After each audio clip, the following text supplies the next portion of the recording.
Hola, muy buenos días. Mi nombre es María Teresa Rivera y con mucho gusto nuevamente los recibo aquí en su canal Adultos Mayores Geniales. Como siempre, deseándoles que este video los encuentre llenos de salud, bienestar, paz y armonía. Hoy, como siempre, les invito a suscribirse a este canal si los contenidos están siendo de su agrado, que igualmente nos coloquen su manita arriba, puedan colocar su campanita rellena al momento de suscribirse, ya que eso le indicará al sistema que ustedes desean ser notificados cuando haya nuevo material. Igualmente, si desean hacernos sus comentarios, pues hay dos maneras: que lo hagan aquí en el chat que aparece abajo del video, o bien que nos lo hagan saber a nuestro correo electrónico adultosmayores.geniales@gmail.com. El día de hoy tenemos la visita de una persona que, pues, con una vida muy libre, y por eso ha dedicado su parte profesional a distintas vocaciones. Eso lo hace que él realmente no tenga una parte convencional que lo lleve a padecer o a sufrir un shock por el retiro. Algo que nos deja un mensaje: el diversificarnos en cualquier etapa de la vida. Entonces vamos a recibir al señor René Cervera. Él, siendo un comunicador actualmente, y como comunicador también tiene una base de compositor, y entonces a través de la música y de las palabras, de las letras, nos llega a la parte emocional. Y también es escritor, y bueno, tiene tal vez otras tareas que ha realizado, porque él es una persona muy interesada en todo lo que sucede en nuestra vida social, cultural, económica, política, etcétera. Y ya nos platicará que tiene un programa muy interesante actualmente, en el cual trata de esos temas. Así es que bueno, vamos a darle la bienvenida al señor René Cervera. ¿Qué tal, René? Buenos días. Mucho gusto en tenerte aquí con nosotros. ¿Qué tal? Buenos días, el gusto es mutuo. Muchas gracias. Gracias, gracias. Y entonces, bueno, pues agradeciendo que estés aquí con nosotros y que hayas accedido a platicarnos de tu experiencia de vida y profesional. Pues cuéntanos cómo ha sido tu llegada al mundo, tus relaciones familiares, tu origen, qué anécdotas las envuelven. Pues mira, yo nací en el centro de la Ciudad de México, en la calle de Perú exactamente. Soy siete mesino, soy el segundo, así que no es un pretexto. Sí, dicen que siempre fui muy acelerado desde que nací. Entonces yo sí nací en casa, no en el hospital, porque le gané apresuradamente, vi la sorpresa de nacer un 24. Hay una anécdota ahí curiosa, porque nací a las 12 horas, a las 12, mi abuela decía que todavía era 24 y mi mamá que ya era 25. Okay. Así que yo, ¿De qué mes? ¿De qué mes? ¿cómo? ¿De qué mes? De febrero, De febrero. febrero. O sea, unos decían que el día de la bandera y otros que ya había pasado el día de la bandera. Okay. Yo conchudamente celebraba el 24 con mi abuelita y 25 con mi mamá, así que no veía ese No problema. había problema, ¿no? No hay Claro, problema. hay que aprovechar las diferencias. Okay. Sí, pero cuando tenía aproximadamente 3 años de edad, nos cambiamos a la colonia Anzures, en el límite con Anzures, la Verónica Anzures más bien con el límite con Anzures, por ahí vivíamos. Sí. Y sí, vengo de una familia que te diré, mi padre tenía 18 años cuando se casó, mi madre 17. Muy jovencitos. Y pues ahí se aguantaron el resto de su vida ambos. ¿Cuántos años vivieron juntos? ¿Cuántos años Pues mi papá vivieron? murió a los 72 años, no sé si hacemos cuentas, pues sí se 50 años, aguantaron. más o Y mi menos. mamá a los 81. Sí, sí, llegaron a celebrar sus bodas de oro. Sí, llegaron a Ah, celebrar. qué bonito. Entonces, mi papá cuando le preguntabas que por qué se casó tan joven, decía que mi mamá lo engañó y le dijo que iba a ser su primera comunión. Ahí lo pescó. Sí, mi mamá decía, engañado, pero aquí sigues, ¿verdad? Engañado, pero aquí sigues. Pero con mucho gusto, ¿no? Pues a veces se peleaban, yo no sé si más o menos que otras parejas, pero a veces Vale. creo que sucede con todos. Y entonces mi papá le decía, pues ¿por cuánto tiempo fue este contrato? Y mi mamá le decía, firmaste para toda la vida. Y mi papá contestaba, pero es que en aquel entonces el promedio de vida era 50 años y nosotros ya nos pasamos. No se Mi papá llevaban tenía, bien entonces, ¿no? mi papá tenía mucho sentido del humor, mi mamá no tanto. Esa era una diferencia que yo creo que siempre tuvieron, pues sí. Ok. Pero ahí se llevaron. Y entonces cuando nos cambiamos a la colonia, les decía Verónica Ansúrez, yo vivía mucho con mi abuelita, que mi abuelita a veces se pasaba a Ansúrez y a veces estaba en la Verónica Ansúrez, porque ella le daba por rentar, rentaba cuartos extranjeros sobre todo, y eso se ayudaba a vivir. Bien. Y como yo era 7 vecinos, era su pretexto para decir que yo necesitaba un especial cuidado, para que estuviera mucho con ella y conviviera mucho con ella. Y quiero hablarles de esta colonia, porque fue muy especial, saben ustedes. Fue una colonia en donde gracias a un sacerdote que estaba muy en la idea de buscar la unidad siempre, y a un compañero muy organizador que se llama Juan Manuel Corona, se organizaban las Olimpiadas allá. Entonces pintábamos la calle, los 100 metros, se hizo hasta lugar para box y todo. Y era un entusiasmo cada año organizar las Olimpiadas. Pero también había un campeonato de fútbol de calle, digamos, en donde en una cerrada y en una parte de la iglesia, también en una iglesia que nunca creo, no se terminaba de construir, había un terreno. Y en esas dos canchas se ponían las porterías con redes y con toda la cosa bien organizada. Había un periódico que daba los resultados, con padres de familia que después discutían sobre si fue justo una expulsión o no fue justo una expulsión de los jugadores, Ok. o qué tal estuvieron los árbitros, todo muy organizado. Yo llegué a pensar que así era el mundo, yo estaba en medio de él. Después uno descubre que no, que estábamos en un espacio, digamos, muy especial, con mucha convivencia. Y eso, claro, que viene a ser parte de nuestra vida, entender la importancia de convivir. Y ahora con el tiempo uno dice, tengo amigos, todavía tengo amigos de esa época con la que nos escribimos, entonces unos que tú entrevistaste, Adolfo Rico, Ay, y, sí, y, sí, y, sí. y luego hicimos un periódico que se llamaba El Beckeriano, porque se hacía en la calle de Becker, donde sacaba los chismes de la colonia, más o menos, estilo, ahí lo repartíamos. Así que era un espacio que me gustó con mucha organización.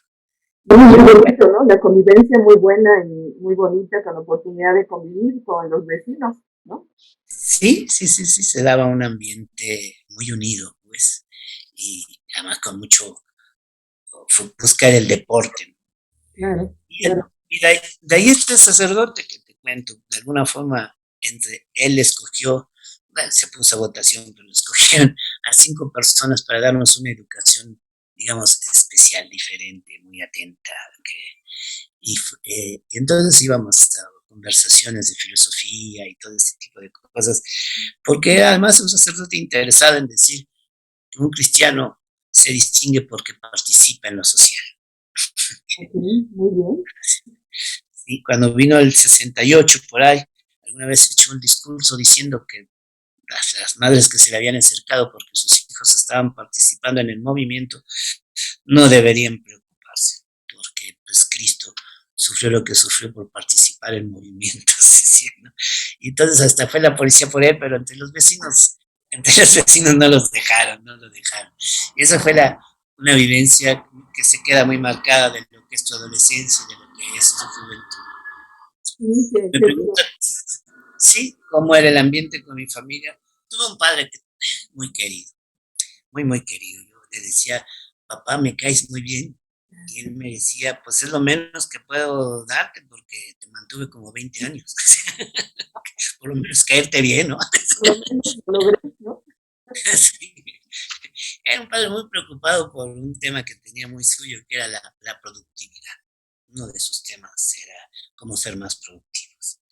Trabajó mucho tiempo en una fábrica que se llama la Gush Euskadi, tuvo una Mm. especialidad en plásticos, y ahí fue progresando. Fue primero supervisor, después gerente de piso, creo, algo así, y después otra vez un gerente un tanto más alto. Cuando llegabas y le preguntabas, ¿cómo? ¿No era ingeniero, ingeniero químico? Pues fíjate que ahí está otra anécdota, no se tituló, se casó muy joven, estudió como técnico o algo así, no se tituló.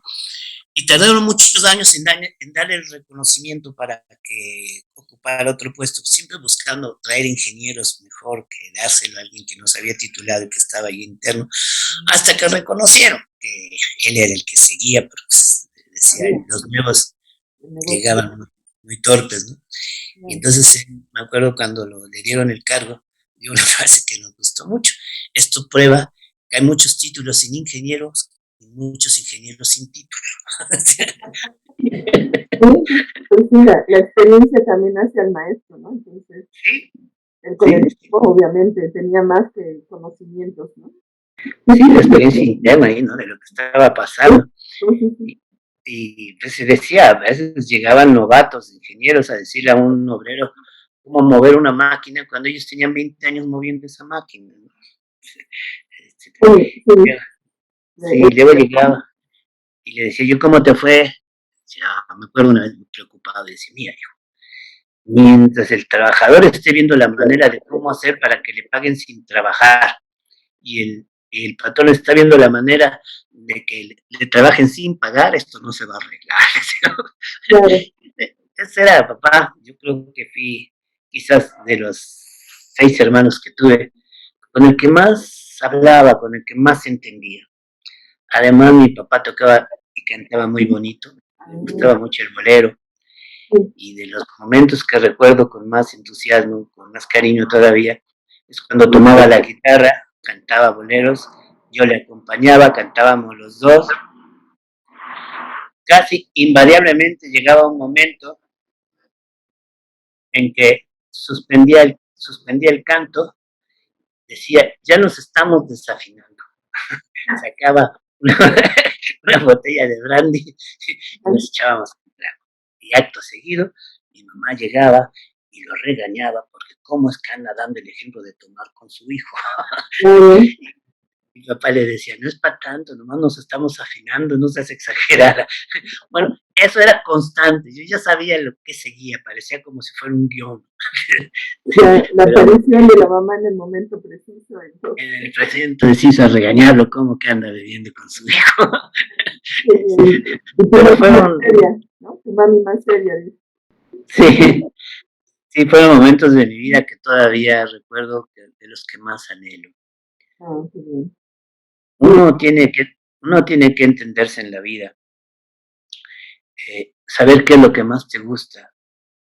No irse tanto por lo que todo un ambiente te va diciendo que te debe gustar, sino reconocerse a uno mismo. Y yo creo que los momentos más felices de mi vida fueron los de la buena convivencia. Claro. Hay quienes, sí, hay quienes ves que son muy felices porque estrenan coche, por ejemplo, o un traje o algo así.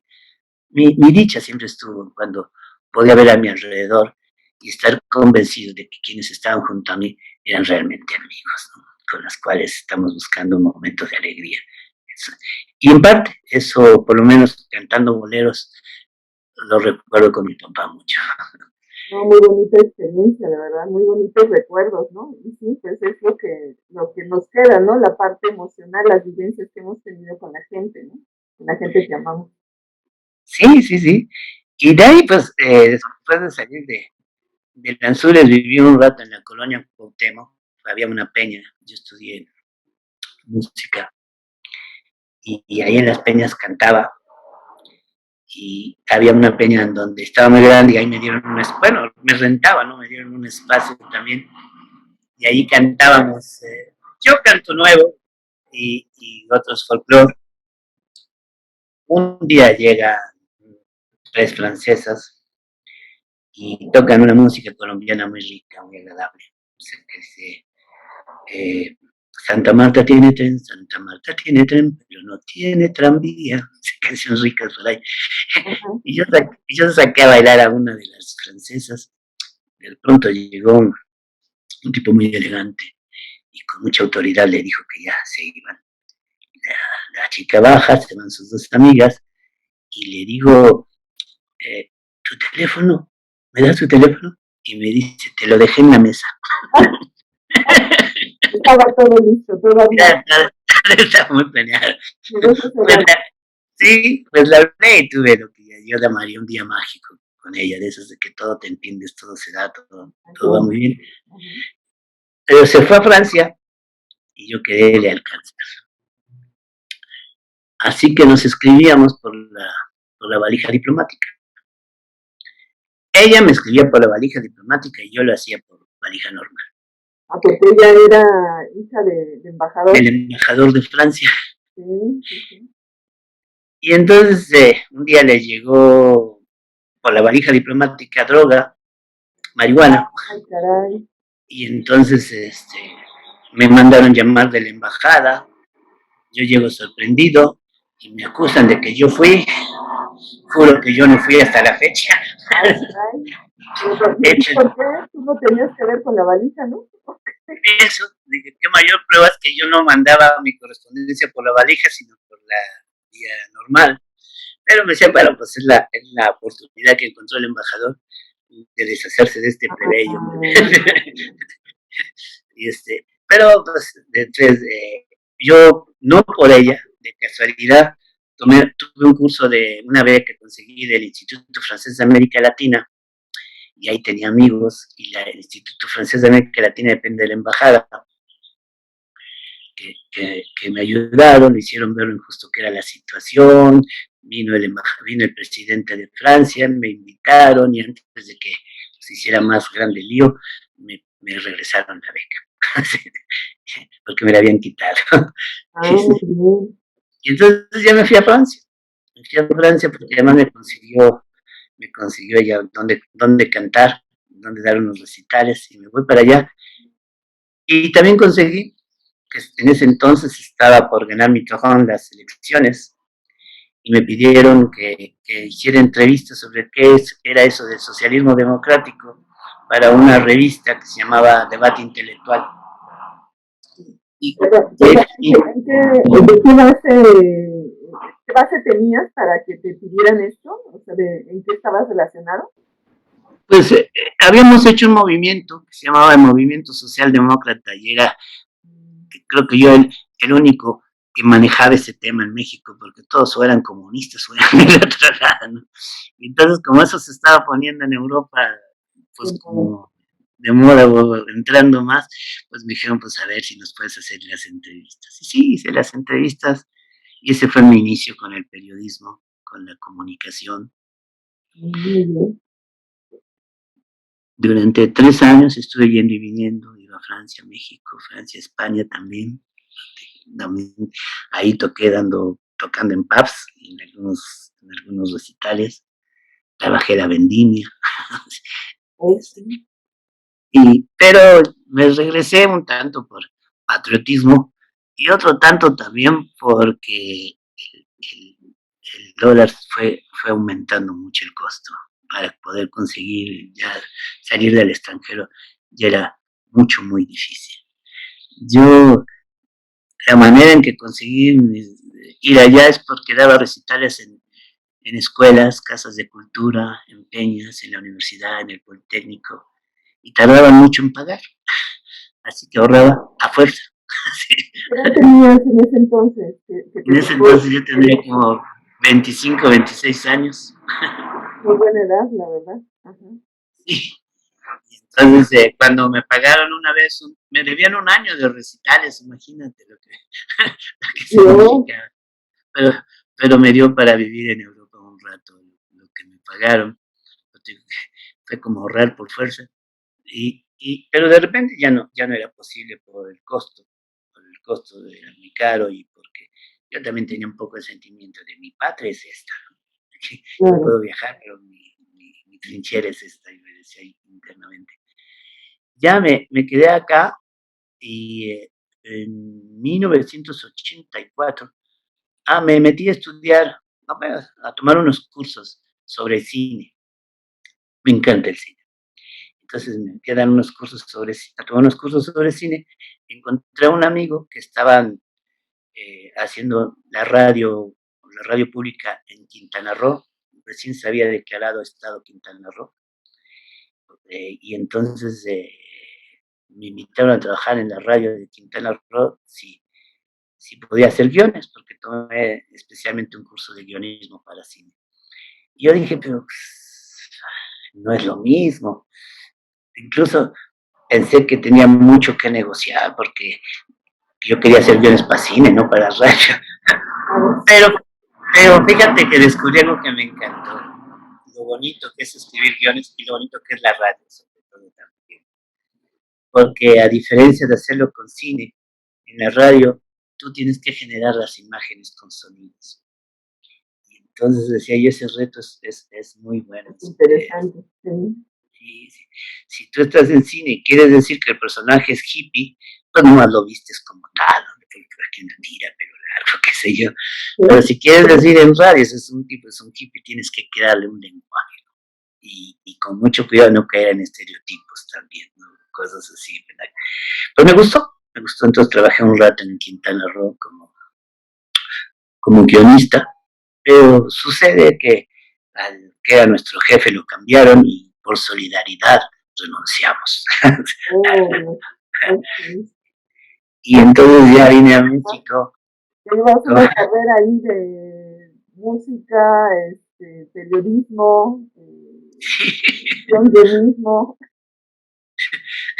Lo que a mi papá le preocupaba, porque decía que era, como decía un dicho por ahí, de 4 oficios y 14 necesidades, o sea, así decía mi papá.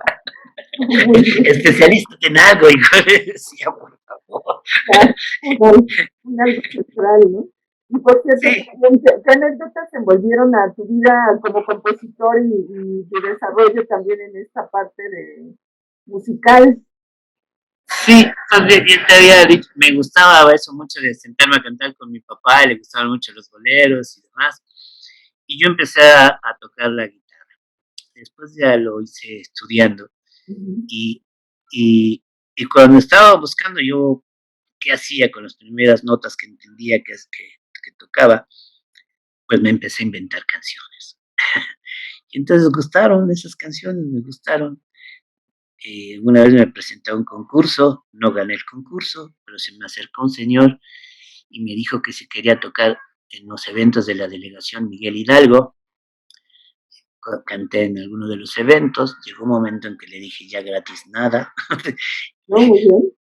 Con mucha amabilidad sacó 200 pesos de su bolsa y me dijo, te pido esto de lo mío para que cantes y yo alguna vez te lo voy a pagar.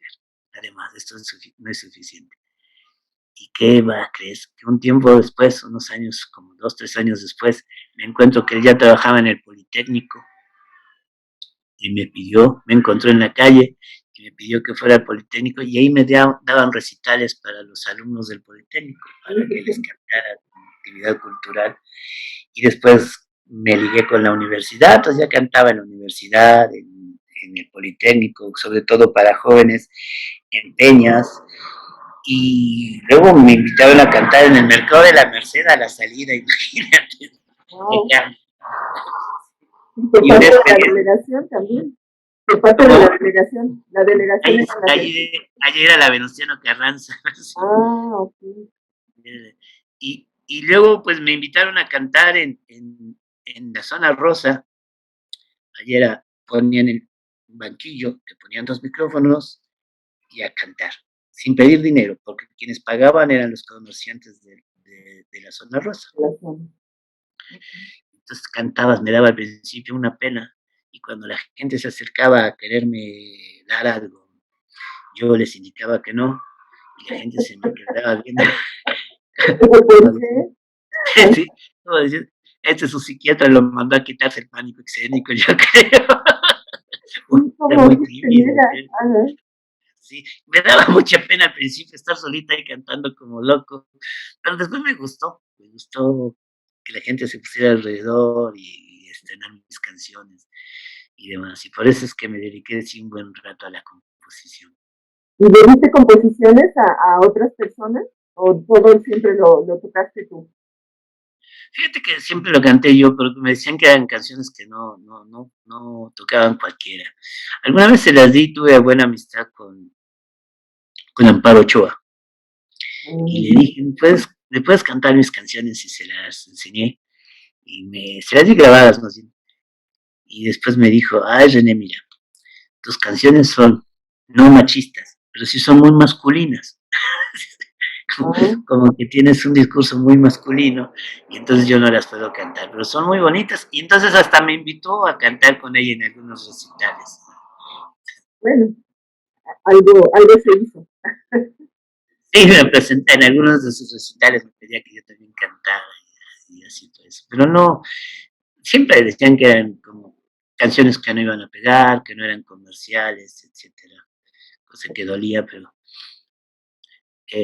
después de cuando me regresé de Quintana Roo, hicimos una sociedad porque querían comercializar radioeducación y nos opusimos y hicimos la sociedad de escuchas de radioeducación, la asociación de escuchas de radioeducación, en donde conocí a un amigo que trabajaba en el Instituto Mexicano de la Radio y me dijo que andaban buscando ahí guionistas que si quería hacer la prueba. Llegué, me pusieron a escribir un poco y sí me dieron el trabajo. Y aproveché que en el temblor del 85 se cayó las instalaciones del IMER y adquirieron las que eran de la Sociedad de Autores y Compositores de la Música, que todavía están allá en Coyoacán, cerca de Coyoacán, perdón. Y como tenían estudios sobrados para la radio, pues se me ocurrió hacer el proyecto se le llamaron Música en la Sombra, de buscar personajes, un tanto como yo, que siendo profesionales no estuvieran en el medio comercial, para que ya viéramos un canal. Esa gente cuyo pecado era hacer todavía un mayor esfuerzo que la música comercial, decía yo.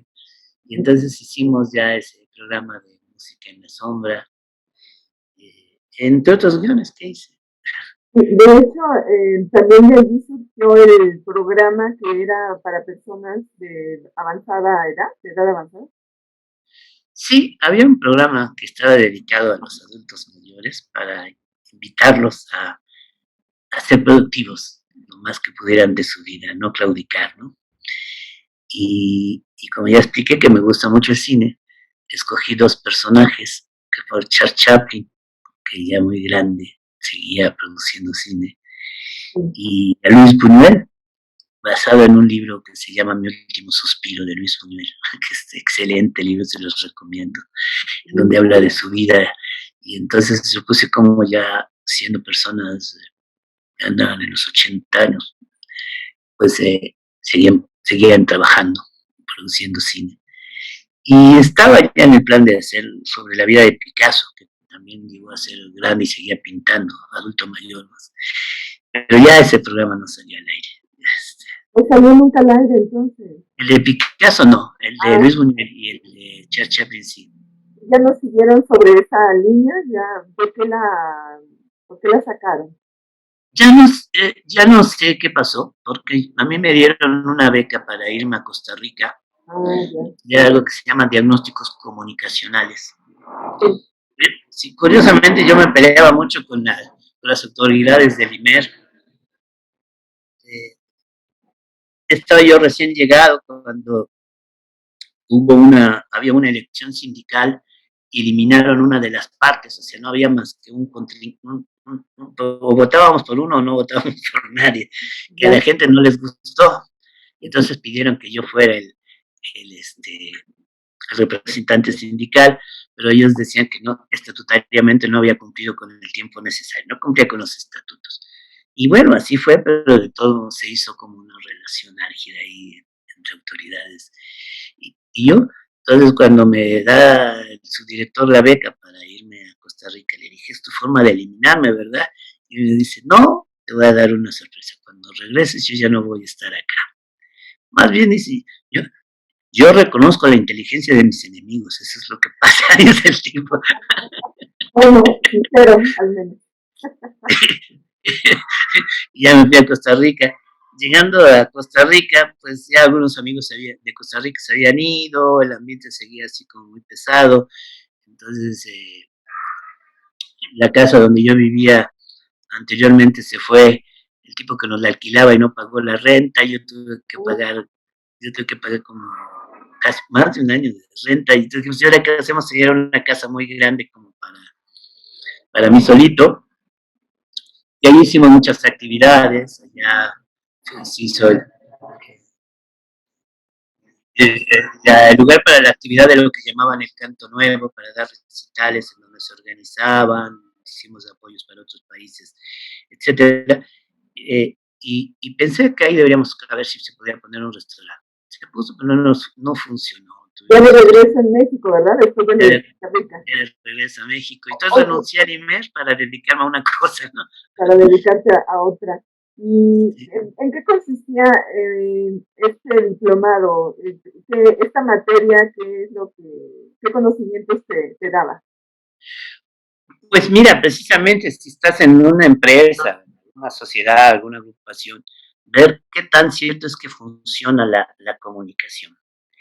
Para quienes estábamos en radio, como era mi caso, ver si el mensaje que deseábamos dar efectivamente había llegado como tal. Nos daban mucho el ejemplo de cómo la gente te da coba, ¿no? Cuando alguien, sobre todo, es jefe y da un discurso, todos le dicen que sí, que qué buen discurso, pero ya que se va, dicen que qué tonto. No entendí nada. ¿Qué habrá querido decir? Sí. Entonces, aquí nos dijeron que lleváramos programas de nuestro país. Entonces, ponían programas y nosotros opinábamos qué nos gustaban esos programas y ellos ya tenían estadísticas de si habían funcionado o no esos programas y ya nos decían qué tan atinados estuvo en nuestra visión de si funcionaban o no funcionaban esos programas, ¿no? Por ejemplo, había uno que me quedó muy presente de Guatemala, donde pasaba una persona y dos mujeres como chismosas decían, ahí viene Carmen, yo le voy a decir la verdad. Y ponía música de Tchaikovsky, la número uno de Tchaikovsky, ¿no? Muy trágica. Y decía, Carmen, tu hijo se murió porque no lo llevaste a vacunar. Y entonces, y ella, la Carmen, decía, Carmen, no me acuerdo el nombre exacto, decía, es que está muy lejos el lugar de la vacuna. Nada, no hay pretexto. Ese era el mensaje.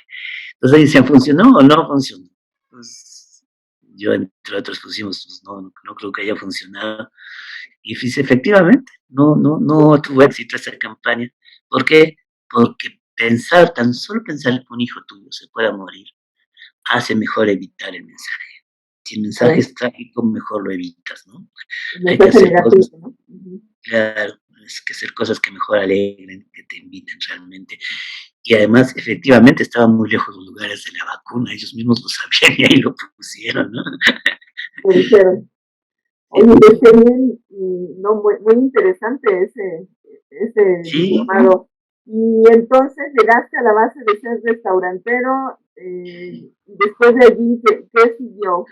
Parece ser que también volviste a diversificar, ¿no? Tus actividades. Pues sí, bueno, cuando ya me quedé sin ahora qué hago, pues, habíamos hecho una campaña en mi casa a favor de, de Berto Castillo. Y entonces uno de los que fue diputado con la campaña de Berto Castillo me dijo, no sabía que estabas desempleado, pero ahora que lo sé, pues vente aquí a trabajar. Y él trabajaba en la comisión sobre comercio en vía pública. Entonces, ahí trabajé un rato con él. Uno de los diputados, que era muy su amigo, que trabajaba otros temas, tuvo alguna relación con lo que era el tema de infancia. Era un tema que se trataba por las mujeres que se dedicaban les llaman sexoservidoras, qué pasaba con sus hijos, y entonces empezó a hacer una investigación. Y le dijo, pues mi hijo, ya que tienes mucho interés por la infancia, ¿por qué no hacemos algo por ello? Yo conocí casualmente a una española que trabajaba se me fue el nombre ahorita, en la ONU, lo que se dedica a la infancia. ¿Esto? No, la UNICEF, la UNICEF.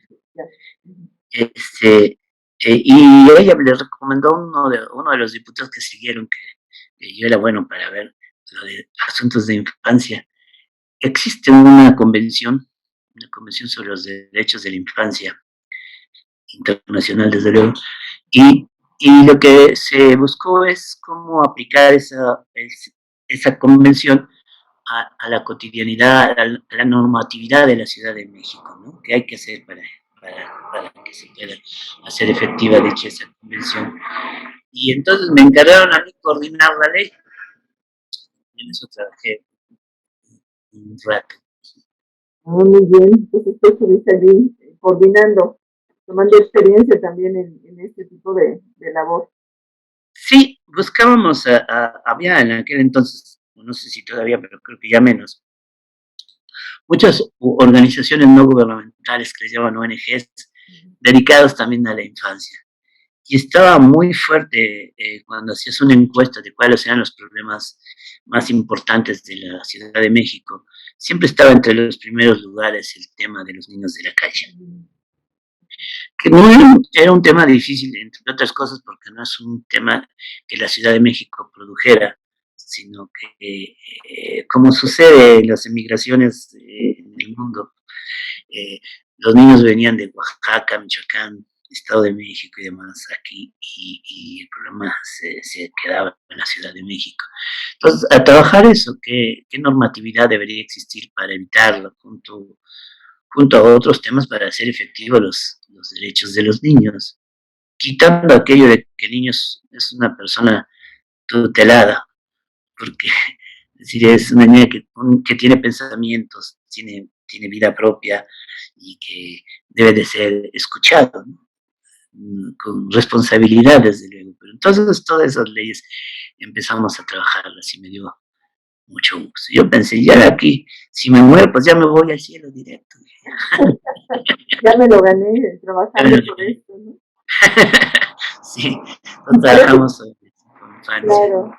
Y parece que a la par, o no sé si fue posterior, también estuviste trabajando en la edición de alguna revista.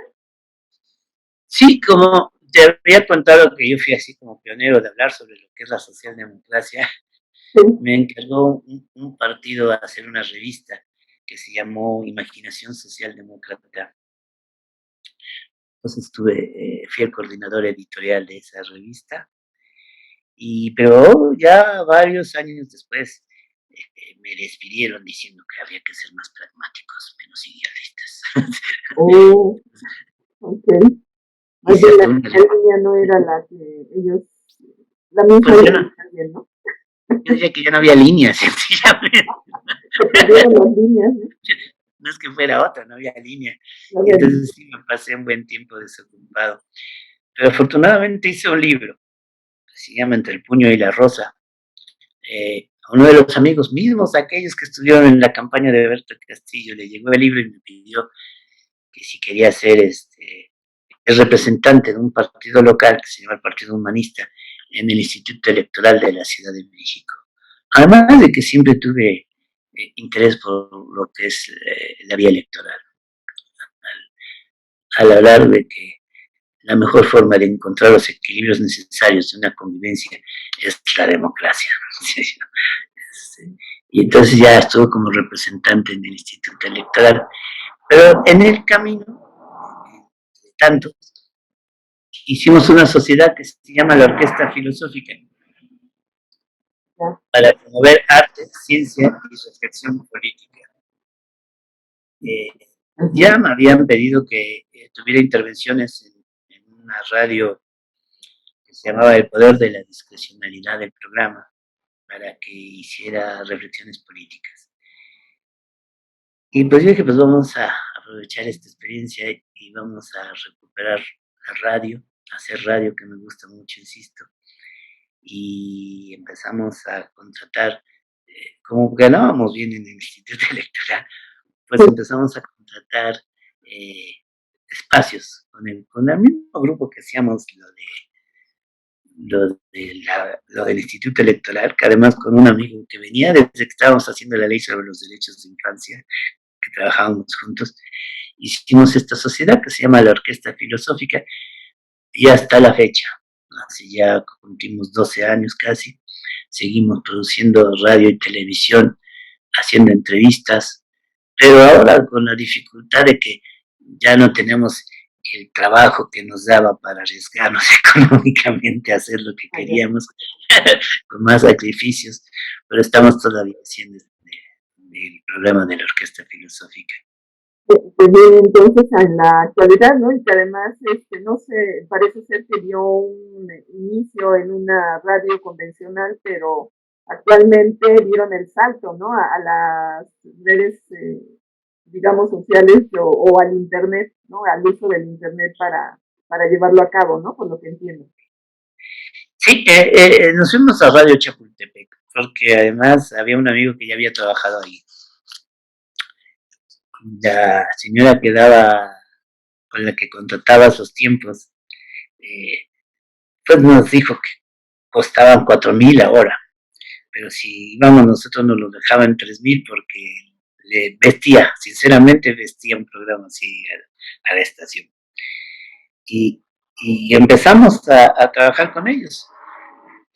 Pero no cubríamos el perfil, ¿no? O ellos no cubrían el perfil con nosotros o nosotros con ellos, hay que ser sinceros y no echarle la culpa al otro siempre.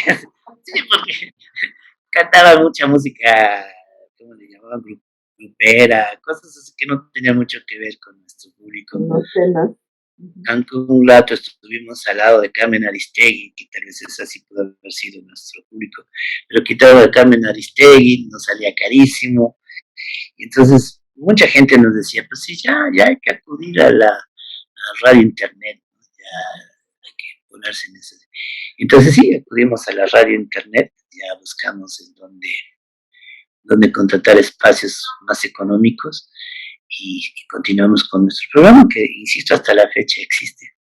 Claro. ¿Y por qué el nombre? A ver, cuéntanos, porque ahí tiene que ver seguramente tu vocación de composición y el gusto por la música. Porque decíamos que la orquesta filosófica, porque lo que deseamos es generar armonía social. Entonces, por eso de hacerlo. Pues la imagen de una orquesta que es armonía y la imagen social de generar una convivencia en ese sentido de entendimiento. De acuerdo. Y la parte musical, tu vocación musical, ¿la sigues canalizando o esa ha quedado un poquito rezagada?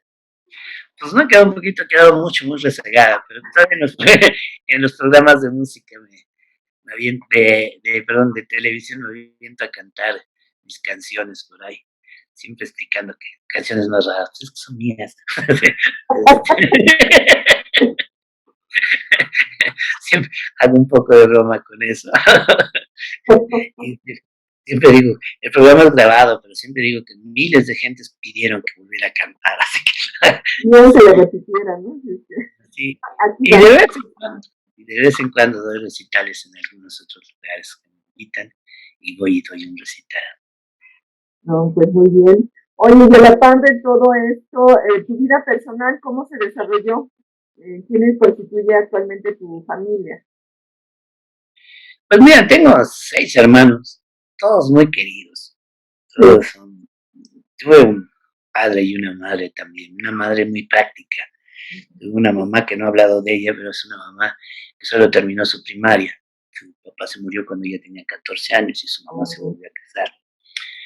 Pero muy práctica, los problemas cotidianos, ella los resolvía, ella se encargaba y siempre los resolvía. Que además, digo, no tenía buen sentido del humor, pero tenía muy buena cocina, cocinaba muy rico. Siempre mis tías me decían, tu mamá lo tiene de vocación. Además competía con mi abuela por ver quién cocinaba mejor. ¿Con su mamá o con su suegra? ¿Cómo? ¿Con su mamá o con su suegra competía? Con su suegra. Con su suegra, sí. Además mi mamá era de Oaxaca y mi padre de Yucatán, así que imagínate la competencia de esas dos cocinas, ¿no? No, me estoy disfrutando. Sí, de pronto disfrutando la competencia como debe ser, como dice. Claro. Y ella pues sí decía que fue muy práctica y pues también me invitaba a definirme, era lo que era su preocupación central. Pero me hiciste una pregunta que se me fue ahorita, que dio lugar a que era de mi mamá. Sí, no, bueno, que a lo mejor tiene que ver. ¿Qué constituye tu familia actualmente y acá cómo fue integrando tu vida pues personal, obviamente? Porque te decía que tanto mamá como papá siempre fueron muy preocupados porque no nos desuniéramos cuando ellos estuvieran ausentes. Ya. Mi padre llegó a ser, cuando ya se jubiló, eh, a hacer que ciertos domingos ir por todos sus hijos para llevarnos a desayunar a algún lugar. Yo le decía, papá, pues ya no estás en situación de hacer eso, ¿no? Es un costo alto llevar 7 hijos a comer, mamá, sí, y al último ya hasta algunos sobrinos, ¿no? Él decía que no, entre más difícil es su situación, más necesidad tiene de darse un lujo, decía. y, y le hacía por esa idea que tenía de la preocupación central de que estuviéramos unidos. Entonces, claro, que siguen siendo ellos mi familia. A veces tenemos opiniones muy diversas. Creo que yo fui un tanto distinto porque tuve una mayor convivencia con mi abuela. Sí. Y, y ellos, pero también tuve digamos, una convivencia muy fuerte con una compañera, con un amigo que me ubicaron en su casa alguna vez, con los que conviví, porque yo les di hospedaje a uno de ellos y luego él me lo pagó, aunque el que me lo pagó fue su compañera, más bien decía yo, que ahí viviera, en donde tuvieron una hija que apenas gateaba, se bajaba de la cama solita, muy hábil, llegaba a donde yo estaba, me jalaba los cabellos y me enseñaba la puerta para que la sacara. Yo cumplía mi comisión, nos íbamos a un restaurante chiquito, una cafetería que estaba por ahí más bien. Yo pedía un café y un vaso de agua. Y ella metía su manita al vaso de agua. Al rato, cuando ya estaba más negro el vaso de agua que mi café, ya pedíamos la cuenta. Ya se lavó las manos, ya vamos. No sé por qué le encantaba hacer eso a ella. Claro. Y a pasear. Y teníamos, bien en mi memoria, que teníamos un amigo muy inteligente, un amigo que tenía una experiencia de vida, había sido guerrillero, había sido quién sabe cuántas cosas de la vida, y un excelente escritor. De hecho, ganó un premio en Francia por un libro que se llama Chao Papa, sobre la mafia, precisamente. Y ya, pero era alcohólico terrible, de los que le echaba agua al alcohol.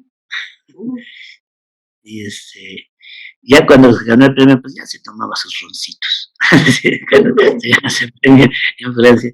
Y me acuerdo que una vez, ¿qué serían? No eran ni las 10 de la mañana cuando ya llegó borrachito. Y me dice que si vamos a dar una vuelta. Vivíamos cerca de Chapultepec. La Condesa vivíamos cerca de Chapultepec. Entonces le decía yo, bueno, pues vamos a dar la vuelta. Y vamos caminando y de repente le digo, ¿qué pensará la gente? Un hippie como yo, una niña y un borracho caminando juntas. Dice, pues van a creer que vamos a ver al mago de Oz. muy, muy, muy hábil, algo que pues, tristemente, sí, se murió siendo con una plática tan interesante siempre, muy inteligente. Y ese era mi mundo, esa fue mi familia, esa niña todavía es como mi hijita, me dice tío, pero es como una hija, nos seguimos buscando. Su mamá murió recientemente, su papá murió ya hace años. Su mamá fue una mujer muy destacada, fue una feminista muy reconocida, Francesca Gargallo.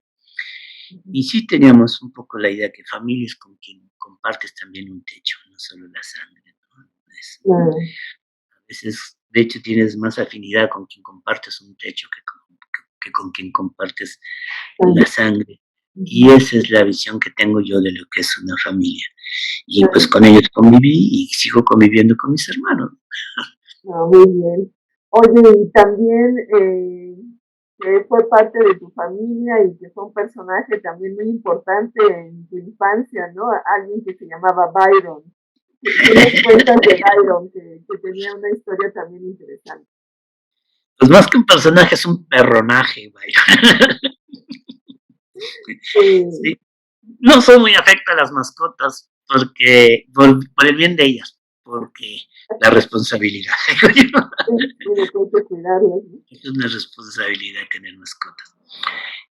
Pero mi hermano, el más chico, es muy dado a los animales y mis sobrinos también son muy dados. Creo que de hecho está muy de moda ser muy dados a los animales entre la juventud, los jóvenes. Y mi hermano, pues le llegó un perro, un labrador que ya se llamaba Byron, perdón.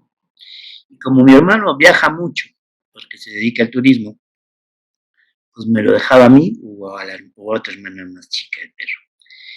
Y me tenías con que era un perro que si tenía hambre, agarra su plato y te va persiguiendo con el plato en el hocico, ¿no? Como a ver qué me hace comer, ¿no? Y un día me voy de parranda, llego como a las 4 de la mañana, yo acostumbraba a sacarlo como a las 7 de la mañana a pasear.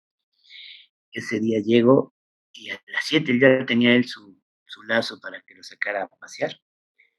Y le digo, fíjate, coño, hoy me voy a levantar, voy a entrar al baño y me voy a volver a acostar porque todavía tengo sueño.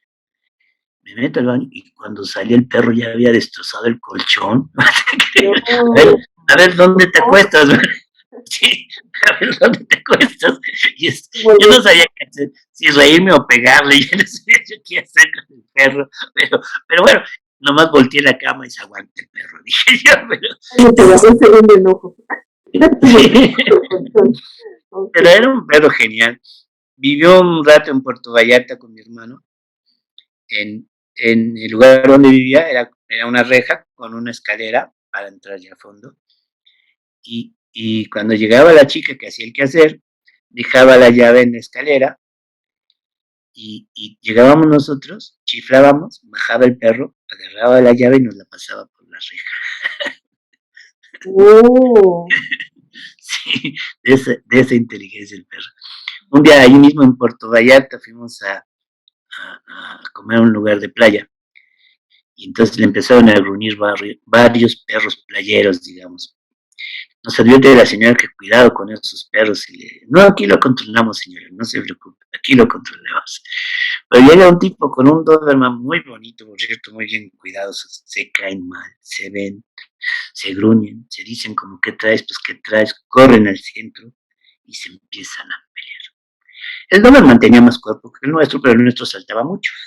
Así que por ahí iban cuando los perros playeros se volvieron solidarios con el nuestro y se van contra el Doberman. Dios.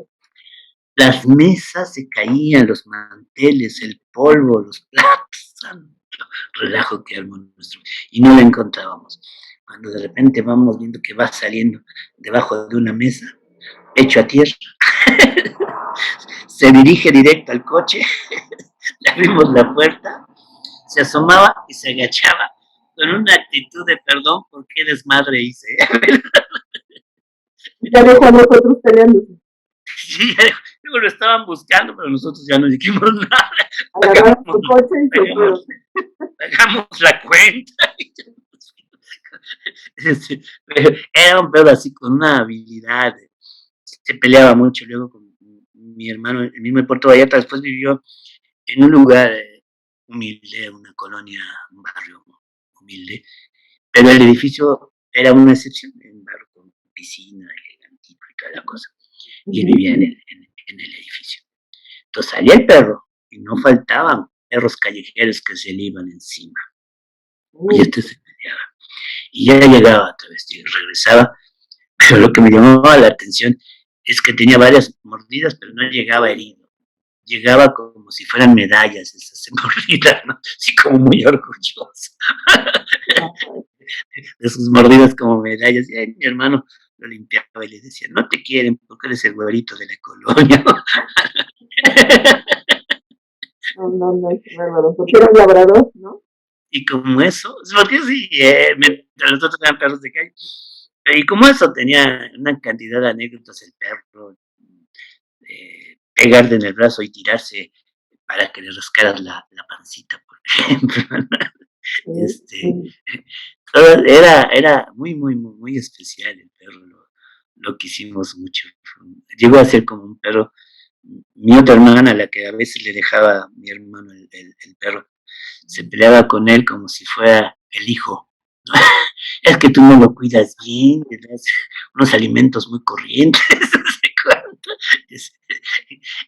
Y mi sobrina decía, ay mamá, yo estoy enferma y me llevas al ISSSTE. Byron está enfermo y lo llevas aquí a un hospital veterinario que está en Polanco. Y mi hermana decía, ay, es que Byron es de raza y tú no, hija.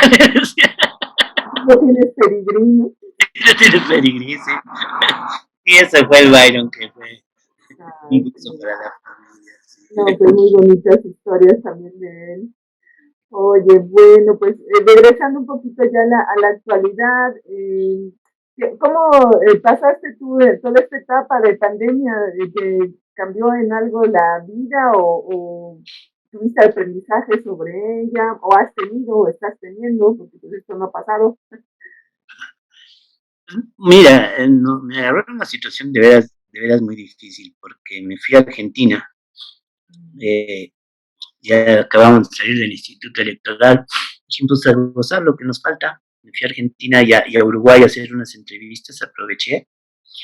Y, y, y cuando llegué al lugar que ocupaba, que era ¿cómo le llamaban? Como un hotel, eh, eh, ya estaba ocupado mi recámara, pues, de entenderse, ¿no? Y entonces me fui a medio hospedaje una hermana.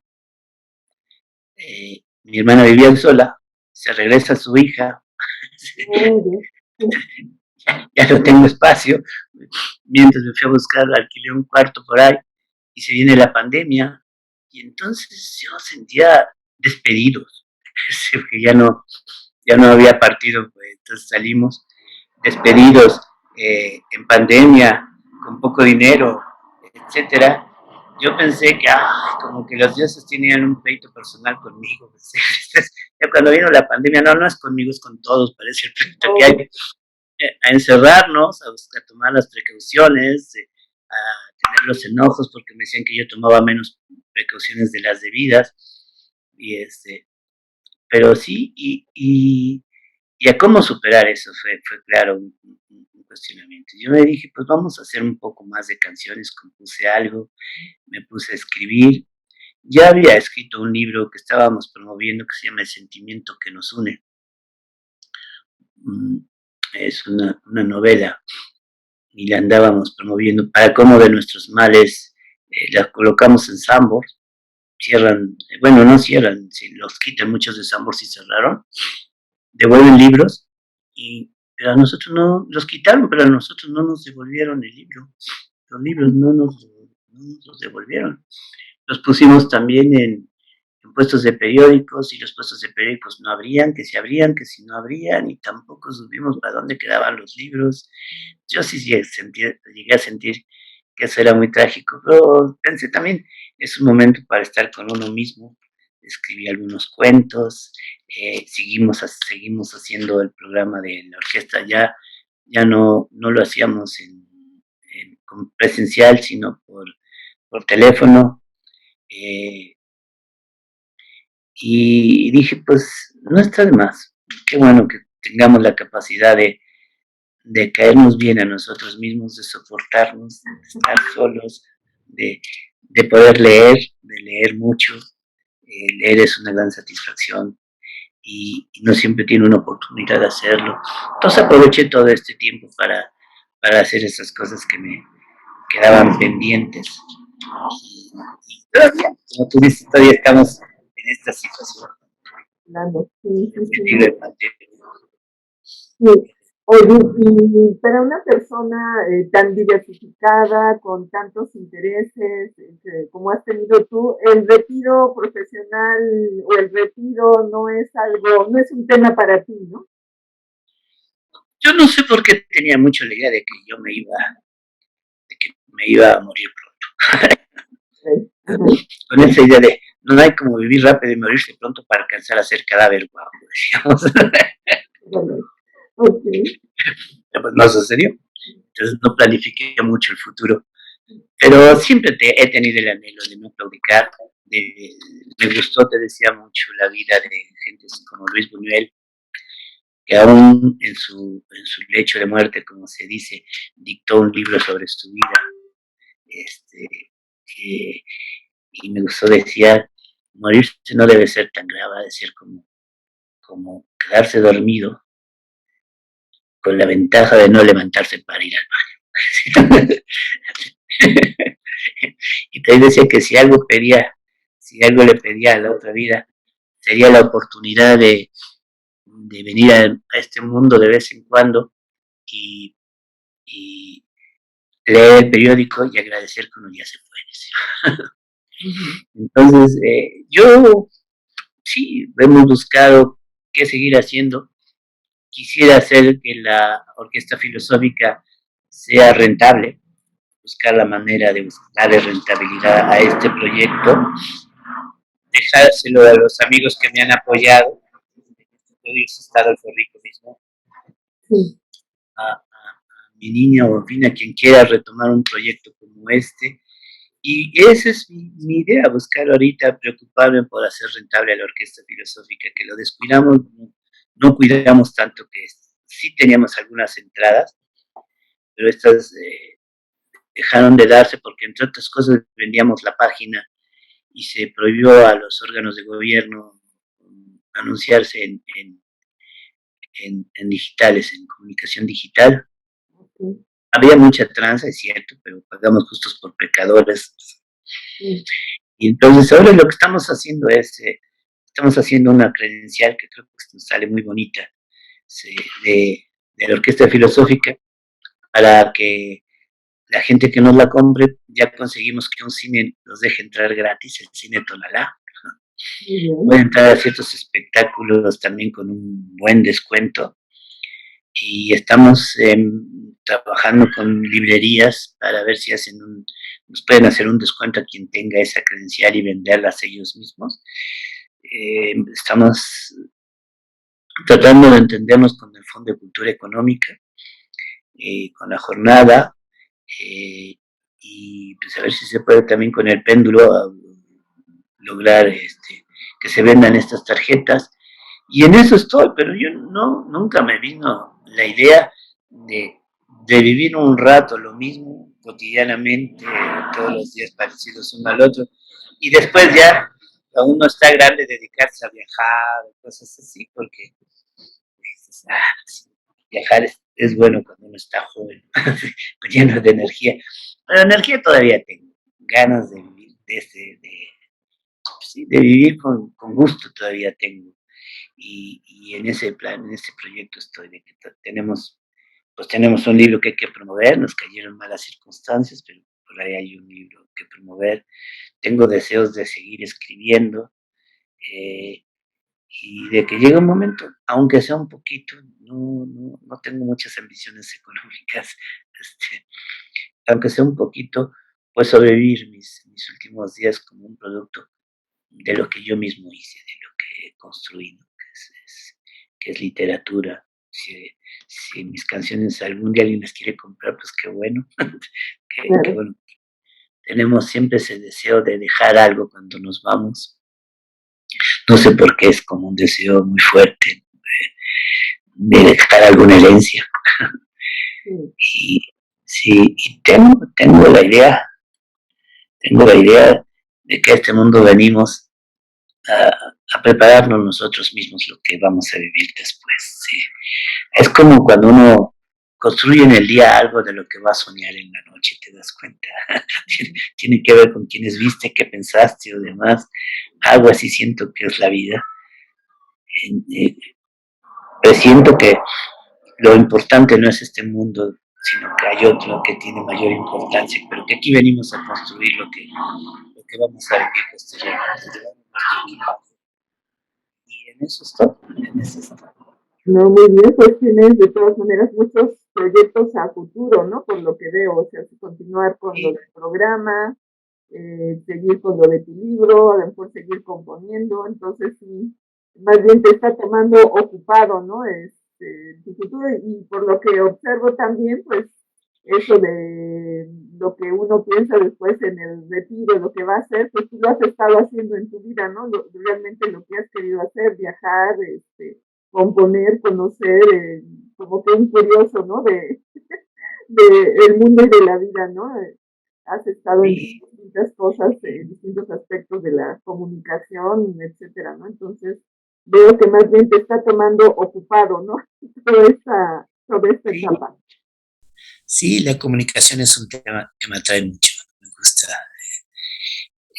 decir, pues, cómo saber decir las cosas, cómo hacernos entender, cómo mm, enviar nuestros mensajes de manera tal que sean comprendidos, no impuestos, sino comprendidos. Eso es parte de mi preocupación central. Sí. Claro, que lo mismo que se diga sea lo mismo que se entienda, ¿no? Ujú. Muy bien. Oye, bueno, ya casi para cerrar, ¿qué recomendaciones tendrías en general para las generaciones que vamos detrás para llegar lo más enteros en motivación, salud, autocuidado? Bueno, pues en tema de salud no hay como hacer ejercicio. Yo salí a caminar, casi siempre caminé mucho. Alguna vez mi padre, que te digo que para todo hacía cuentas, me hizo ver, porque yo me iba a la escuela caminando, la escuela estaba como unos 3 kilómetros, no tan cerca, tal vez más, y me dice, pues mira, hijo, lo que te ahorras en camión te lo gastas en suelas de zapato, no es rentable eso. La ley de compensación. Sí, pero en cuanto a caminar, es un ejercicio que está al alcance de todos, que nos ayuda a reflexionar y que nos ayuda a conservarnos mejor en ese tema. Seguir manejando el intelecto. Hemos entrevistado a gente varias veces, a una señora que es experta en lo que es el Alzheimer. Entonces, pues eso no tiene prácticamente cura, lo que tiene es tratamiento. Pero sí algo es recomendable, es mucho manejo intelectual. Recordar, hacer memoria, leer, discutir, debatir, todo lo que haga un ejercicio intelectual ayuda para prevenir el Alzheimer. Entonces, creo que eso es algo de las cosas que recomendamos. No claudicar, seguir cada vez, hay más conocimientos. Yo creo que esos conocimientos de algo nos van a servir en algún momento, no están de más. Conocer, saber más, esas son las cosas que yo recomiendo, tener intensidad de vida. Dicen que cuando uno es viejo deja de amar, decía, creo que José Alfredo Jiménez, muy bien, cuando uno deja de amar se hace viejo. Sí, sí, sí, mover nuestra, sí, mover nuestra sensibilidad todo el tiempo. Sí. Sí, algo sirve mis recomendaciones. Claro, y eso también servirían para los adultos mayores, piensas tú, o para la gente de tu generación, o a la gente de tu generación le comentarías algo adicional. Para mi generación, mira, cuando uno se hace mayor, lo que genera mayor importancia es la amistad. Uno entiende. Una vez yo fui con mi abuelo, tío abuelo, hermano de mi abuelo, que es de Progreso, y había un café que se llamaba el Café del Córdoba, creo, o el Cordobés, donde se reunía con sus amigos, puros adultos mayores, pura gente grande. Yo noté cómo era importante para ellos los amigos. Me acuerdo uno que le regalaron una pulsera mágica o no sé qué cosa, y le dice el otro irónicamente, ¿y tú crees que eso funcione? Dice, ¿cómo va a funcionar? Es un metal, como yucateco, ¿no? Es un metal, ¿qué va a hacer? Entonces, ¿por qué no te lo quitas? Me lo regaló Javier, sería muy feo que me lo quitara. Pues, ¿qué importancia tiene Claro. la amistad cuando ya dejamos de pensar en tesoros, cuando dejamos de pensar en amoríos, o no tan fuertes los amoríos, ¿no? Por claro. lo menos no tienen la misma fuerza. La amistad ocupa un lugar muy importante y yo ahora que estoy en esta situación, pues siempre siento la solidaridad que alguna vez di, he sentido que de alguna forma ha sido correspondida en buena manera. Entonces eso es lo que creo que hay que dar, solidaridad, amistad y responsabilidad social. Claro. No, pues, muchas gracias, René, por esta charla. La verdad ha sido muy, muy interesante, muy diversa, muy fresca. Te lo agradecemos mucho. Y seguramente pues vamos a dejar algunos datos tuyos acerca, no sé, de los libros que has escrito, de dónde ubicarlos. También a lo mejor el dato del vínculo al programa, ¿no? De la Orquesta Filosófica para que puedan seguirte. Entonces, bueno, no sé si quieras comentarnos algo para hacer el cierre, René. Sí, sí, sí, sí, el programa lo pueden encontrar en www.tabanetwork.mx. Lo repito, www.tabanetwork.mx. Ahí es el programa de televisión. El programa sale los miércoles a las 7 de la noche. El programa de radio, pues, ay, la liga no la tengo, pero no es tan difícil de encontrar. Si ustedes le buscan Promo Estéreo, ahí encuentran el programa que nosotros, en nuestros ahí los sábados a las 4 de la tarde. Ese es radio, repito, Promo Estéreo. Y el libro lo podemos encontrar en www.forolaorquestafilosófica.com. Repito, www.forolaorquestafilosófica.com. Ahí es digital, pero si no lo escriben también se los podemos dar físicamente. También está en Amazon, pueden buscar el sentimiento que nos une en Amazon. Y si lo quieren que se los entregue pues, personalmente, pues pueden hacerlo en mi correo electrónico, que está muy fácil, renecervera.hotmail.com. Ahí me lo solicitan y buscamos en dónde nos encontramos y se los doy. De Y, acuerdo. y vamos a buscar en dónde más en qué librerías lo podemos colocar. Siempre estamos esperando a que pase esto de la epidemia, pero ya tenemos que hacerlo. La epidemia, quién sabe cuánto tiempo. Si fuera Amazon, a lo mejor se puede hacer algunas cosas, ¿no? Para promover materiales. Y no Sí. solamente estaba el sentimiento que nos une, ¿no? Había otro, algo del puño. Al puño y la rosa. El puño de los. Ese se agotó, ese se agotó. Pero hay ¿Alguna uno que se favorita? llama, pues no te voy a presumir, se agotó con muchos años de venta, pero no es seguida. Okay. Este, hay otro que se llama La democracia es una fiesta y estamos invitados todos. Eso lo pueden también encontrar en Amazon.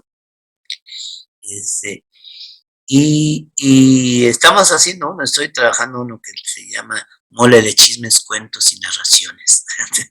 Ah, muy Y bien. también es que hicimos uno que se llama Antojos Literarios, pero también se agotó. Vamos a ver si lo reproducimos. Este, y pues ahí es en donde pueden encontrarnos. Les recomiendo que vean nuestros programas. Y si tenemos alguna oportunidad, pues en nuestra página ya les diremos la página de la Orquesta Filosófica, es pues, tan simple como eso, la Orquesta Filosófica, y creo que es @ la Orquesta Filosófica, es en donde pueden encontrar nuestra página y ahí pueden ver nuestros programas, escuchar nuestros programas de radio, ya vamos a pasar también los de televisión. Estamos ahorita en el momento que estamos buscando a quién contratamos para que nos alimente la página, porque no es tan fácil estar diario alimentando. Claro. Y en esto estamos, necesitamos. Muy bien. No, pues te agradecemos mucho, René, esta plática. Ha estado con nosotros el señor René Cervera y nos ha dado pues ejemplos también de cómo igual llegar a la edad pues, más avanzada, de una adultez más avanzada, pues no necesariamente nos tiene que provocar un shock el retiro, ¿no? En esa etapa, sino más bien pues encontrarnos ocupados, y así es como está René, ocupado, dando rienda suelta a todas aquellas cosas y actividades que a él tanto le agradan y que tienen que ver con la comunicación. Así es que bueno, pues muchísimas gracias, René. Y pues yo entonces me despido aquí de su canal Adultos Mayores Geniales. Nos vemos en una siguiente charla o en un siguiente contenido. Me despido de ustedes deseándoles que se encuentren muy bien. María Teresa Rivera, a sus órdenes. Muchas gracias. Gracias. Gracias, René. Y hasta luego entonces.